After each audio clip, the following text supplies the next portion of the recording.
ओम अवतारिणे श्री स्वामिनारायणाय नमो नमः।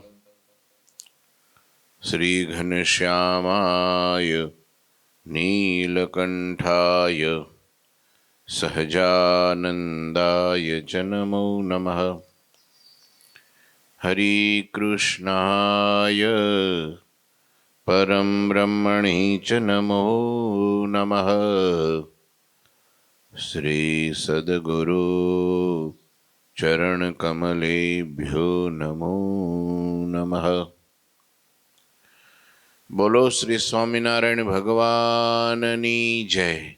श्री ठाकुर जी महाराजनी जय। श्री हरिकृष्ण महाराजनी जय। श्री घनश्याम महाराजनी जय। श्री सद्गुरुदेवनी जय।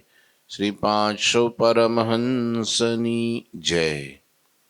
जय श्री स्वामिनारायण। श्री पुरुषोत्तम चरित्र अध्याय 35।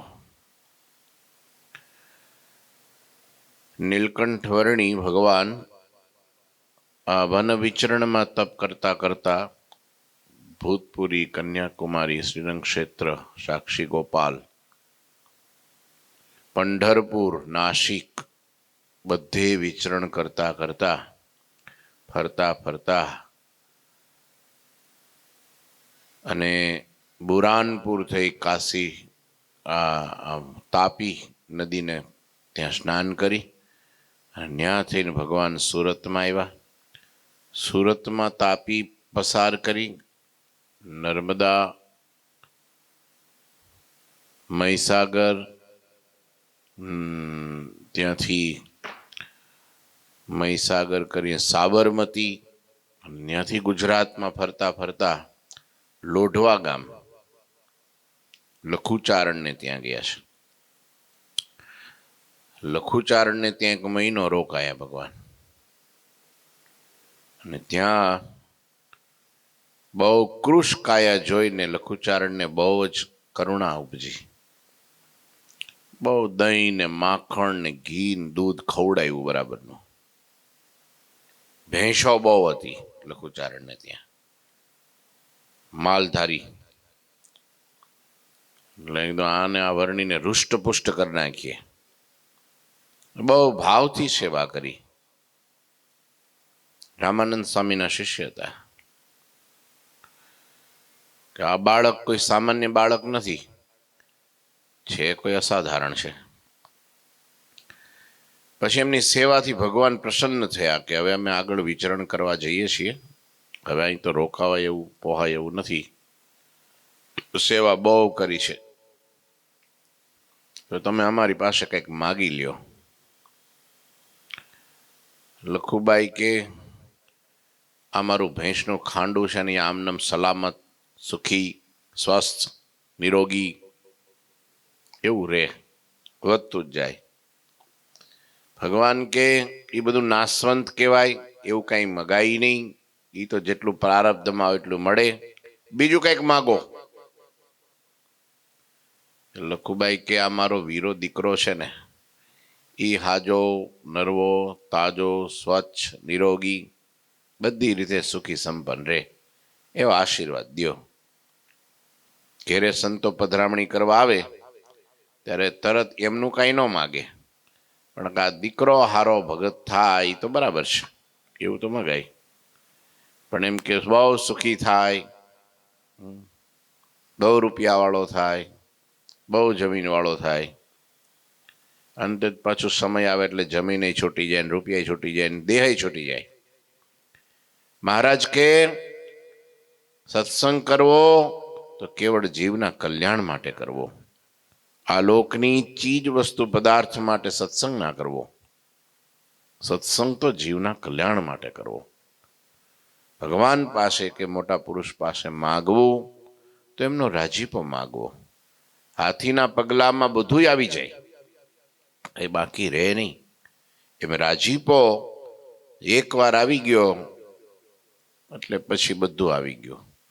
એમને 4 પ્રકારની મુક્તિ ના જોતી હોય તો પણ ભગવાન પરાણે એને મુક્તિ આપે કે પ્રભુ અહીંયા મને કાંઈ પ્રોબ્લેમ નથી, તમે તમારી ચિંતા ન કરતા કાંઈ. તો એ ભગવાન કે ના, અને અખંડ મારે મારી મૂર્તિમાં રાખવો છે અને મારી પાસે ને પાસે નજીકમાં સમીપમાં મારી ભેળો અક્ષરધામમાં રાખવો છે, પરાણે લઈ જાય. હા, ભગવાન એને પોતાનું અક્ષરધામ આપે. પણ નિષ્કામ ભક્ત હોય એને આપ્યો, સકામવાળાને આપે તો ખરા, પણ એ બધું અહીંનું જે માગે તે. પણ દિવ્ય સુખ છે અને અખંડ સુખ, શાશ્વત સુખ, નિત્ય સુખ અને પરમાનંદ જે છે એની પ્રાપ્તિ ન થાય પછી સકામવાળાને. અહીં નહીં ફર્યા કરે. એમ ભગવાને એમને ઉપદેશ આપ્યો જીવનું. તોય ભગવાને કીધું કાંઈ નહીં, તમે ન માગો તો એ પરાણે હું તમારે મારી સેવા કરી એટલે હું તમારા આત્માનું કલ્યાણ કરીશ. હા, જેનું જેનું દૂધ પીધું, ઘી ખાધું, જેનું માખણ ખાધું, છાશ પીધી, એ બધાય પશુનું હું કલ્યાણ કરું છું, તો તમારું તો કરવું છે. ભગવાન ત્યાંથી ચાલતા ચાલતા માંગરોળ આવ્યા અને ત્યાંથી લોજની વાવે આવ્યા છે. ત્યાંથી કથા આગળ ચાલુ કરવી છે, કારણ કે બીજું વિસ્તાર આમાં કાંઈ છે નહીં, ખાલી ગામના નામો અને પ્રદેશના નામો છે. 7 વર્ષ યરુ એકહી માસા, દિવસ ત્રયોદશ કિયો પ્રવાસા. સંવંત 18 શત જાનો, 55 વર્ષ પ્રમાનો. શ્રાવણ કૃષ્ણ અષ્ટમી જબહી, લોજ ગામ આયે હરી તબહી. ગ્રામ સમીપ વાપિકા નિહારી, બેઠે ઘટિકા એક મુરારી.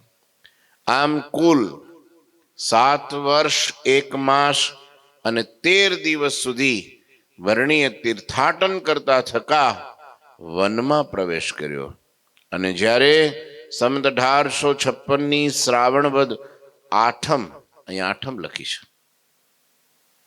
આમ છઠ છે ને, છઠ છે, છઠના દિવસે અલગ અલગ ગ્રંથોમાં ક્યાંક છઠ લખી છે, અહીંયા આઠમ લખી છે. અને એ સમયે વર્ણી લોજ ગામે આવ્યા અને ગામની નજીકમાં સુંદર મજાની એક વાવ જોઈ. ત્યાં એક ઘડી સુધી નીલકંઠ પ્રભુ બેઠા.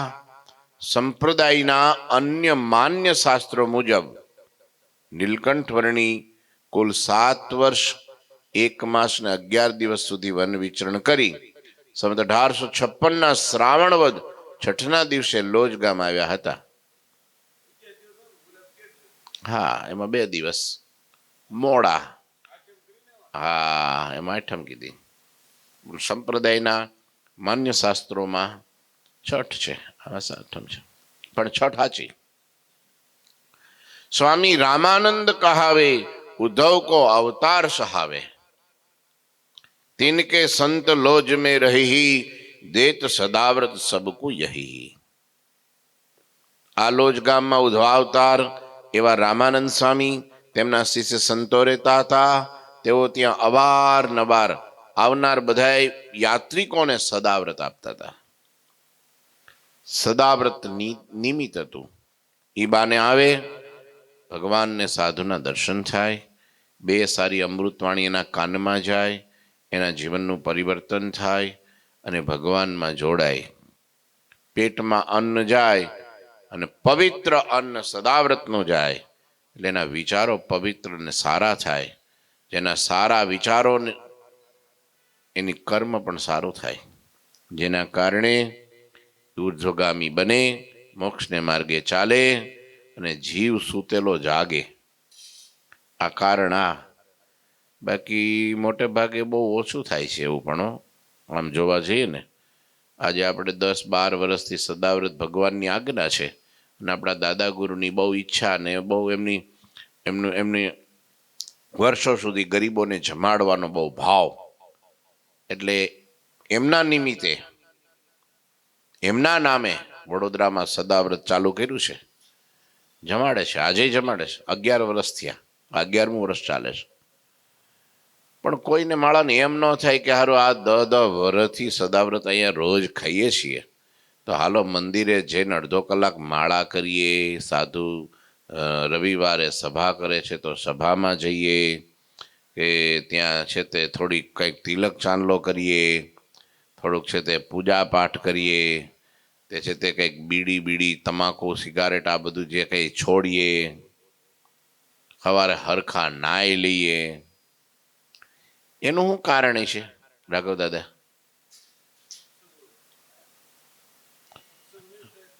પણ પેટમાં અન્ન પવિત્ર જાય તો વિચાર ન આવે? એમ કઠણાઈ નડતી છે. પૂર્વ જન્મનો કંઈક એવા કર્મો એવા થઈ ગયા હોય ને, પણ એક જન્મમાં કંઈ તૂટે નહીં.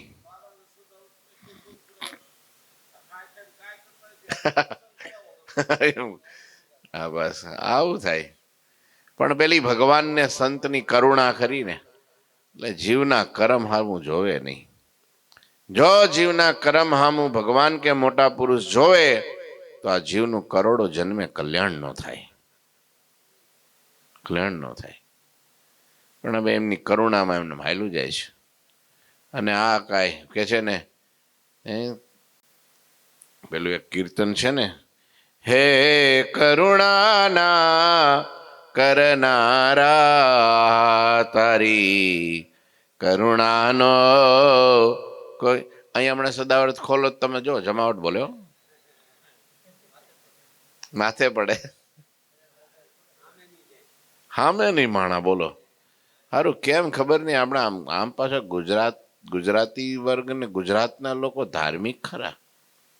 આમ કઈ ખાય નહીં કોઈ એવી રીતનું મફતનું ખાય. પણ આ શાકોત્સવમાં મારા બેટા લાખ માણા ખાઈ જાય છે. એની સામે એટલું કઈ આવતું નથી કઈ. નહીતર કમસે કમ ડીશ પ્રમાણે 100 રૂપિયા તો અત્યારે એના ઘરના પત્ની હોય ને, ધર્મ પત્ની, એને 100 રૂપિયા કોઈ આપે ને તોય ન લે.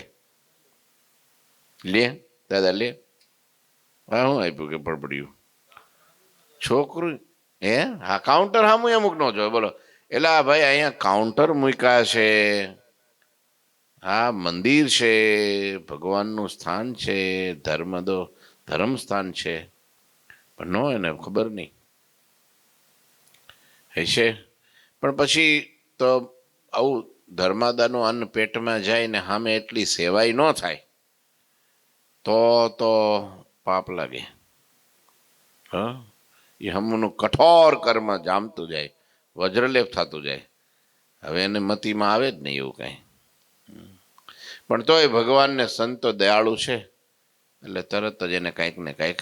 હમણાં અહીંયા પરમ દિવસે 2 દિવસ પહેલા આમથી પધરામણી કરીને આવતા હતા ખડસદ બાજુથી.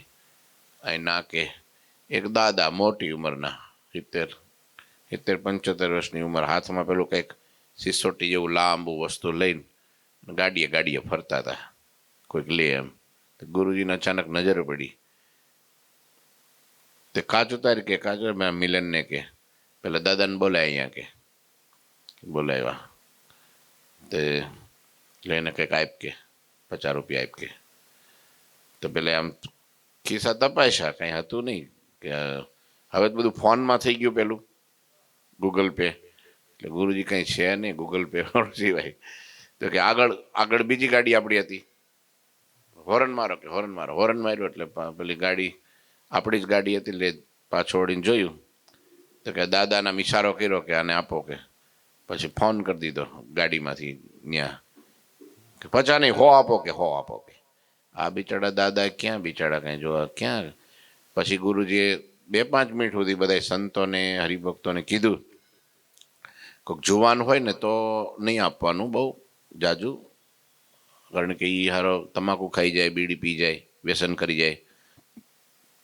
કામ કરે એવો હોય એને ઓછો આપવું. પણ આવા બિચારા 70-80 વર્ષના હોય એ ક્યાં કામ કરવા જાય. કોઈક બેન હોય છોકરું તેડી નાટા મારતી હોય ને બધું, તો એને આપવું. નાના છોકરા હોય દીકરી હોય તો એને આપવું. એટલે થોડુંક કંઈક ગાડીમાં રાખી મૂકવું, ચિલ્લર મૂકી રાખવું છેલ્લે, બાકી હા પાકીટ જ રાખી દેવું. એમાં શું હવે 10 રૂપિયા આપો, 5 રૂપિયા આપો, હા બસ આપી દેવાનું, એ સારું. અને એવા હાચા ગરીબ, એમાં નારાયણ રહ્યા છે, દરિદ્ર નારાયણ કહે છે. એટલે ભગવાને આજ્ઞા કરી છે, દીન જન ઉપર દયાવાન થવું, લખ્યું શિક્ષાપત્રીમાં. હા, દુખ્યો દેખી ના ખમાય. ગુરુજીનું દિલ તરત, દાદા ગુરુજીનું આવું હતું, એક ગરીબને ભૂખ્યાને ખવડાવે નહીં ત્યાં સુધી જમવા બેસતા નહીં. હા, સ્પેશિયલ અહીં રામપુરા હતા તો એટલે રાધેશ્યામ સેવક કે જા રાધેશ્યામ બજારમાં જાતો, કોઈ ગરીબને જા ભૂખ્યો હોય ને એને લઈ આવી, મંદિરમાં લાવીને એને જમાડે, પછી ગુરુજી જમે. આવું એનું નિયમ. જમાડ્યા વગર જમે નહીં કોઈ દી. આવી કરુણા આ ભગવાનનો ગુણ છે. ભગવાન એવા લોકોના કર્મ સામું જોતા નથી. પણ આવડો આ ભગવાન સામું જોતો નથી, શું કરો? નહીતર થવું જોઈએ ને કે સારું મારે હવે ભગવાન ભજી લેવા જોઈએ, મારે દોડીને સત્સંગ કરી લેવો જોઈએ. પણ એ પૂર્વજન્મનું કંઈક હોય એવું. પણ આપણે એવું જોવું નહીં, એ આપણો ધર્મ છે કે ભાઈ આવડા અટિંગા જેવો છે, કામ ધંધો કરતો નથી, નકરું મફતિયું ખાવું છે, એવો આપણે વિચાર ન કરાય. કેમ? હવે એની જગ્યાએ કદાચ આપણે એવા હોય અને ઈવડો આપણી એ જગ્યાએ હોય અને ઈવડો આપણા પ્રત્યે આવો વિચાર કરે, ત્યારે આપણને કેવું લાગે? હા, આપણે એની જગ્યાએ મૂકી દેવાના, એ આપણી જગ્યાએ. અને પછી માગતો હોય, આપણે એની પાસે માગતા હોય ને ઈવડો ઈ ન આપે ને એવું કે તું તો તારા કર્મ ભોગવ્યું, તેથી આપણને કેવું થાય?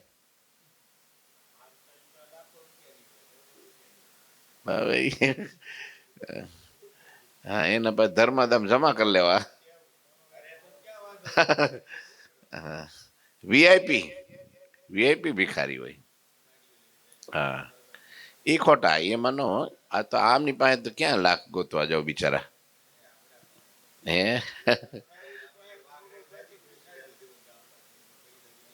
એ બરાબર. હા રે, પણ આપણે આપણી શક્તિ પ્રમાણે, એવું નહીં કે ભાઈ આપણે 200, 500, 1000, 5000 આપી દેવાના. વાહ, 5, હા કઈ ન હોય. એટલે આવું બધું જોવા જઈએ તો કંઈ થાય નહીં, ઈ પાકું છે. પછી એમાં શું થાય ખબર છે? પ્રોબ્લેમ શું થાય? ઘણી વાર ક્યારેક કોઈ હાચો આવી જાય ને તો એ પણ આપણાથી તડછોડાઈ જાય, એ દુઃખ લાગે. હા, એ દોષ પણ લાગે. એટલે મુવા બે ખોટાય પણ. એટલે ગુરુજી ઘણી વાર એમ કે ભાઈ ગધેડાને ગાય માનીને પૂજવાથી કઈ પાપ લાગતું નથી. સાંભળજો, ગધેડાને ગાય માનીને પૂજવાથી કઈ પાપ લાગતું નથી. ભલે પુણ્ય ન થાય કઈ નહીં, પણ પાપ લાગતું નથી. પણ ગાયને ગધેડો સમજીને ડફણું મારીને કાઢી મૂકો તેથી પાપ લાગે. ગાયને ગધેડો સમજી એનું તિરસ્કાર કરો તો પાપ લાગે. એમ કદાચ ખોટો પૂજાઈ ગયો કે ખોટો થોડુંક લઈ ગયો એનું જાજુ દુઃખ નથી, પણ ક્યારેક હાચો આવી ગયો અને જો તરછોડાઈ ગયો કે એનું અપમાન થઈ ગયું કે એને આપણે જતો કર્યો તો દોષ લાગ્યો. હેજી તારા આંગણીએ આવીને પૂછે આવકારો મીઠો, અતિથિ દેવો ભવ. દુશ્મન આવ્યો હોય ને તો આપણા કાઠિયાવાડની તાસીર છે, એકવાર તો બાથમાં ઘાલીને ભેટીને છાશ પાણી કરાવી દે, પછી લડી લઈશું. હા, કે ભાઈ તું જમી લે પેલા, હાલ તારી મહેમાન ગતિ. મારે ઘેર આવ્યો છે આ શરણાગત, મારે આશરે આવ્યો છે, એટલે મારે મારા પ્રાણ આપીને પણ એનું રક્ષણ કરવું જોઈએ. આ એક છે ધર્મ છે. આનું નામ શું કહેવાય? અને એક બહુ સરસ તુલસીદાસજી મહારાજે લખ્યું છે કે દયા ધર્મ કા મૂલ હૈ. પછી આમ બહુ તરછોડવા માંડીએ ને પછી આપણો દયા નામનો ગુણ વયો જાય. હો હે રઘુ દાદા, નથી લાગતું સાચું? પછી ધીરે ધીરે આપણે આના પ્રત્યે નફરત, આના પ્રત્યે નફરત, આના પ્રત્યે નફરત, પછી આપણું મન નફરત પરાયણ થઈ જાય. હાચા પ્રત્યે નફરત થઈ જાય, હાચા ગરીબ પ્રત્યે નફરત થઈ જાય, પછી આપણા ઘરના વ્યક્તિ પ્રત્યે નફરત થઈ જાય. હા હા, આત્મવિશ્વાસ સારો છે, અભિમાન નહીં સારું. હા, આત્મવિશ્વાસમાં એમ કે હું જીતી જઈશ, પણ અભિમાનમાં હું જ જીતીશ, મારા સિવાય કોઈ નહીં. ઈ ખોટું. સમજ્યા? હું આ કરી નાખીશ પણ મારાથી જ થાય, બીજા કોઈથી નહીં થાય, એ અભિમાન. હા, તો એ અભિમાન આવી જાય છે માણસને. એટલે કે છે એવા દુર્ગુણો ન આવે એટલા માટે થોડુંક નમતું રહેવું, થોડુંક દેતું રહેવું, કોકની મદદ કરતી રહેવી, અને એ નિસ્વાર્થ ભાવે. આ હાથે આપો તો હાથને ખબર ન હોય એમ. તો એ કરુણા છે, એ દયા. दया धर्म का मूल है, पाप मूल अभिमान, तुलसी दया न छांडिए, जब लग घट में प्राण. જ્યાં સુધી શરીરમાં પ્રાણ હોય ત્યાં સુધી દયા નામનો ગુણ કદી છોડવો નહીં. મોટામાં મોટો ગુણ અને મોટામાં મોટો ધર્મ એટલે દયા ધર્મનું મૂળ છે. લ્યો, દયા ભાવ તો રાખવી છે. એ કંઈ આપણા ખિસ્સામાંથી કંઈ પાકીટ તો મારી જવાનું નથી. આપણી પાસે છે તો દેવું, ન હોય તો હાથ જોડવા, પણ હટ એમ તો ન જ કરવું. આંગણે આવેલો હોય કે પછી રસ્તામાં નીકળતા આપણી સામે હાથ ફેલાવે અને એનો હાથ ખાલી જાય તો દોષ લાગે. હા, આપણી શક્તિ પ્રમાણે 5 રૂપિયા 10 રૂપિયા જે કંઈ આપીએ એટલામાં કંઈ આપણને દુકાળઈ ન આવી જાય ને મંદી ન આવી જાય ને કાંઈ ન થાય. એટલામાં શું થાય? હા, મોટી રકમ હોય તો વિચારવાનું, એવું કાંઈ અપાય નહીં પણ જેનાથી એનો દુરુપયોગ કરે. અહીંયા રામાનંદ સ્વામીના શિષ્યો લોજપુર ગામમાં રહેતા હતા અને ત્યાં શું કરતા હતા? જે યાત્રિકો ત્યાંથી નીકળતા, દ્વારિકા અવારનવાર જ રસ્તો પડતો. દ્વારકા, આખા ભારતના લોકોને દ્વારકા જવાનો રસ્તો લોજ એટલે દરવાજો ગણાતો. અને ત્યાં થઈને જ આગળ જાય. તો યાત્રિકોની સેવા માટે, હા, માંગરોળ બંદર હતું પાછું, ત્યાંથી પણ જાય. તો એના કારણે બધું સદાવ્રત ખોલી દીધું. જમાડો જમાડો. હા, જ્યાં ટુકડો ત્યાં હરી ટુકડો. આવી આપણી કાઠિયાવાડની કહેવત છે. જ્યાં ટુકડો ત્યાં હરી ટુકડો. અત્યારે જો તમે દેહાણની બધી જગ્યાઓ જે છે, જે જગ્યા કહેવાય મોટી મોટી, ને બધી સદાવ્રત 12 મહિના 365 દી 24 કલાક ચાલતા હોય. એ સત્તાધાર હોય, ભજન ન કરે. પણ એવા કોક મહાપુરુષ પાછા આવી જાય તો ભજન મળે કરાવવા. એ આપણા ઉપર આધાર છે. એની પાસે કેટલું કરાવવું એ આપણી ઉપર આધાર છે. એવી રીતનું જો ચાલુ કરી નાખે, આગ્રહ રાખે તો થાય. આપણા સંપ્રદાયમાં વધારેમાં વધારે આ જમાડવાનું ખરું. આપણા સંપ્રદાયમાં કમ નથી, એના કરતા વધી જાય. સારી વસ્તુ વધી જાય. ને તો 2 આઈટમ 4 આઈટમ હોય તો 8 8 10 આઈટમ હોય. જમાડવામાં ભગવાને પાછી પાની રાખી નથી કાંઈ. સ્વામિનારાયણ સંપ્રદાયમાં તગારું નગારું તાવડો કોઈ દી બંધ ન રહે. પણ એટલું જોર સામે કથા વાર્તાનું રાખ્યું. સભા, પારાયણ, કથા, સત્સંગ, સવાર નિયમ જ કરી દીધું. હા હા, પછી હા, ને પહેલા કથા સાંભળાવાની. ઘણી વાર શરૂઆતમાં આપણે અહીંયા એવું લોકો કહેતા કે આપણે એક કામ કરો, પહેલા પ્રસાદી બધાને શાકોત્સવ જમાડી દો ને પછી કથા કરીએ. સભા પછી કોઈ ઉભું રે? એટલે પહેલા એને કથા સાંભળાવો ને પછી જમાડો એમ. તો થોડુંક એને પણ થાય કે ના ના, મારા જીવનું રૂડું થયું. કથા વાર્તા વિના રૂડા ગુણ આવે નહીં. આમ લોજપુરમાં સદાવ્રત આપતા મુખ્ય શિષ્ય મુક્તાનંદ જાનો, સબ સંતન મેં શ્રેષ્ઠ પ્રમાણો. ઓહો લ્યો, એ લોજપુરમાં 50 જેટલા સંતો હતા. રામાનંદ સ્વામીના બધા શિષ્યો ઘણા મોટા હતા.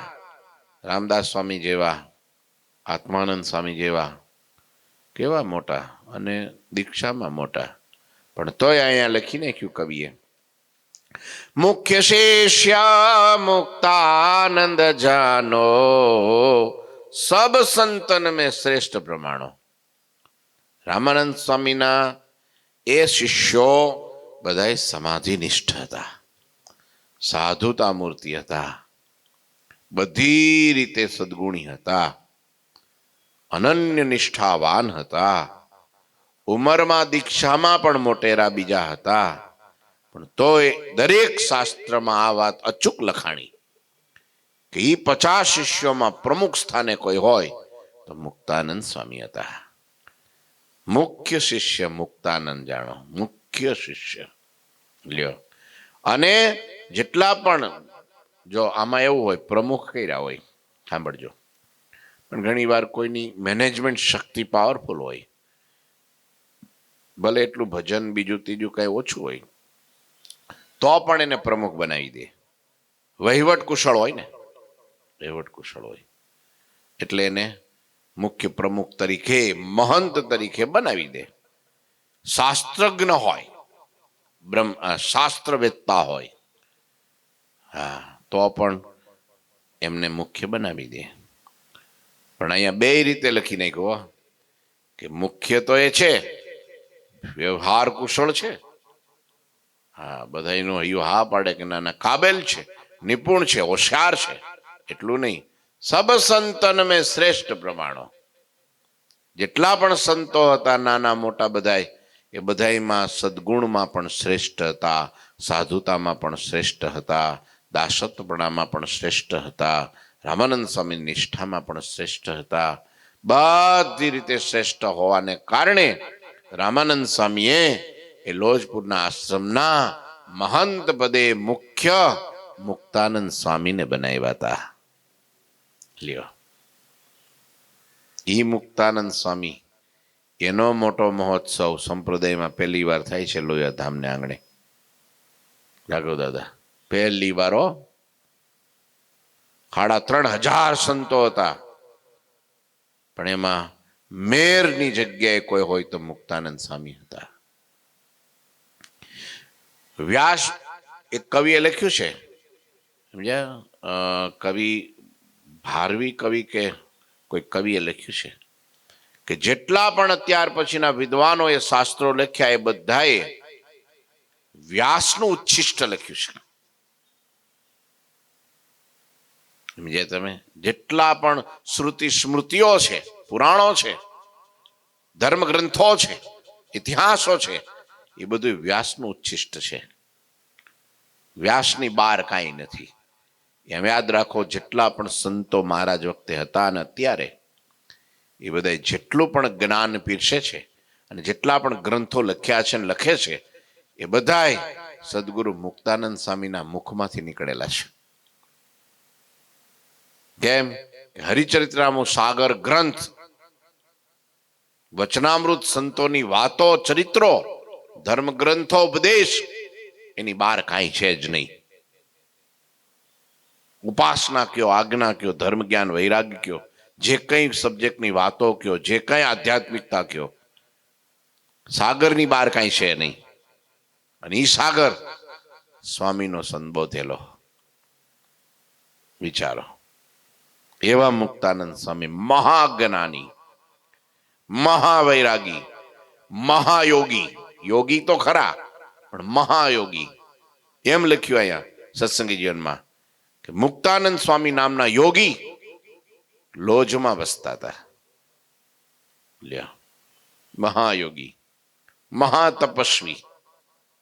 એટલા માટે જ આપણા ગુરુજીએ એના નામનું આખું પ્રકરણ લખ્યું. પરમ ગુરુ, હા લ્યો, એ આખી ગુરુ વંદના લખી અને મુક્તાનંદ સ્વામીનું આખું પ્રકરણ લખ્યું. આખું પ્રકરણ આપણે રોજ ગાઈએ છીએ.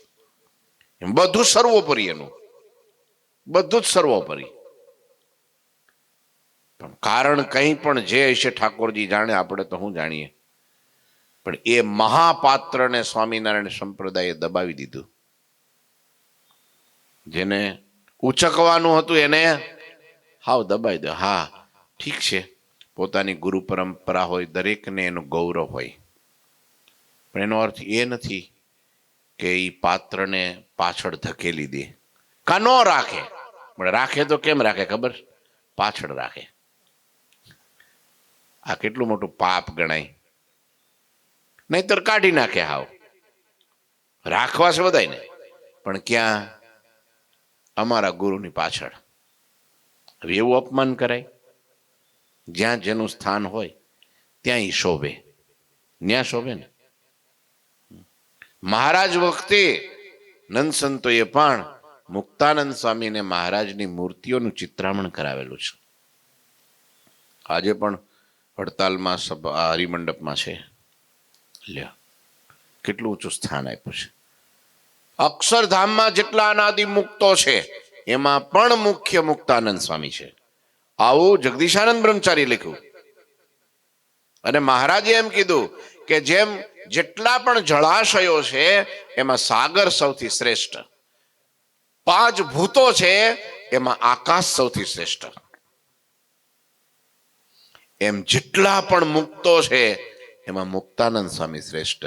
અને બાઈઓમાં તો કે જીવુબાઈ શ્રેષ્ઠ. આવું લખ્યું. બોલો, મુક્ત મુનિ સમ સંત ન કેવું, આવું લખી નાખ્યું. મહારાજ જે બોલ્યા એ લખ્યું પ્રસાદીના ગ્રંથોમાં. હું તમે આપણે આપણા આદિગુરુ છે ને બોલીએ એ વાત જુદી છે. પણ નિત્યાનંદ સ્વામીને પૂછો. નિત્યાનંદ સ્વામી એમ કીધું ઉમરેઠની સભામાં કે આ મુક્તાનંદ સ્વામી જેવા સંત બ્રહ્માની સૃષ્ટિમાં ક્યાંય ન મળે તમને. બોલો, તમે બ્રહ્માનંદ સ્વામીને પૂછો, ગુણાતીતાનંદ સ્વામીને પૂછો, ગોપાળાનંદ સ્વામીને પૂછો, એની વાતોમાં લખ્યા કોઈ એવા સંત મહારાજ વખતે કે મુક્તાનંદ સ્વામીમાં એને ભાવ ન હોય, મુક્તાનંદ સ્વામીનો મહિમા ન સમજતા હોય એવું કે બને નહીં. અને ઘણા માળા ક્યાંય ન લખ્યું હોય એ મંડે તોય તમે જો લખેલું ક્યાંય ન હોય, પાછું ગોતવા જાવ તો મળે નહીં ક્યાંય. સારું છે, ખોટું નથી. હું એને ખોટું નથી માનતો કે એને એના ગુરુનું ગૌરવ, પણ બનાવટી તો ન બનાવાય ને, કાલ્પનિક તો ન બનાવાય ને. અને આ તો શાસ્ત્રજ્ઞ પ્રમાણભૂત વિચારો, પ્રમાણભૂત. મુક્ત મુનિ સમ સંત ન કેવું, સર્વોપરી હમ જાનત તેહું, હે મહાત્મ કે ગુણ હે અધિકાઈ, દિન દિન પ્રતિ લેત ચઢાઈ. મહારાજ વચનાવતમાં કીધું ભૂંડાગાટ થાય તો ભગવાનનું નામ લેવું, અને હારે હારે મુક્તાનંદ સ્વામી જેવા મોટા સંતનું નામ લેવું, તો ઘાટ માત્ર ટળી જાય. તો મુક્તાનંદ સ્વામી જેવા બીજા કોણ છે? કયો કાળુ દાદા? હા, એવું જગદીશાનંદ બ્રહ્મચારી લખ્યું. મુક્ત મુનિ બહુ સરસ મજાની કળી છે, એના જેવા એક બીજા ન કોઈ રે, આવું લખ્યું છે. સ્વામી જેવા ઈ એક જ, એના જેવા બીજા નથી કોઈ રે. આવું મહારાજ વખતના સંતોએ લખ્યું. બોલો, ઓળખ્યાય છે ને. માનું બિરુદ આપ્યું. માં કોને કહેવાય? આખા સંપ્રદાયની માં, આખા સત્સંગની માં. હા, એટલે બધાની માં. એટલે એવા મુક્તાનંદ સ્વામી, ઇનકી આજ્ઞા માનત સબહી, બચન વિરુદ્ધ ન વિચરત કબહી. ટાઈમ થઈ ગયો છો. તેમાં મુક્તાનંદ સ્વામી નામે રામાનંદ સ્વામીના મુખ્ય શિષ્ય, સર્વ સંતોમાં શ્રેષ્ઠ, સૌ કોઈ તેમની આજ્ઞા માનતા પણ તેમના વચન વિરુદ્ધ ક્યારેય કાંઈ કરતા નહીં. તનધારી અક્ષરધામના અધિપતિ એવા વર્ણિરાજ એ લોજ ગામની સમીપમાં આવેલ વાવના કાંઠે આવ્યા છે. એથી પુરુષોત્તમ ચરિત્રે મુકુંદાનંદ વર્ણિરાજ ઉત્તમ નૃપતિ સંવાદે પુરુષોત્તમ શ્રી પુરુષોત્તમ કુમારિકા ક્ષેત્રે દક્ષિણ ગુર્જર સૌરાષ્ટ્ર દેશ વિચરણ નામ પંચત્રીસોધ્યાય 35મો અધ્યાય પૂરો. ઠાકોરજી મહારાજની શ્રીપતિમ શ્રીધરમ સર્વદેવીશ્વરમ ભક્તિ ધર્માત્મજમ વાસુદેવમ હરે માધવમ કેશવમ કામદમ કારણમ સ્વામિનારાયણમ નીલકંઠમ ભજે. શ્રી ઠાકોરજી મહારાજ.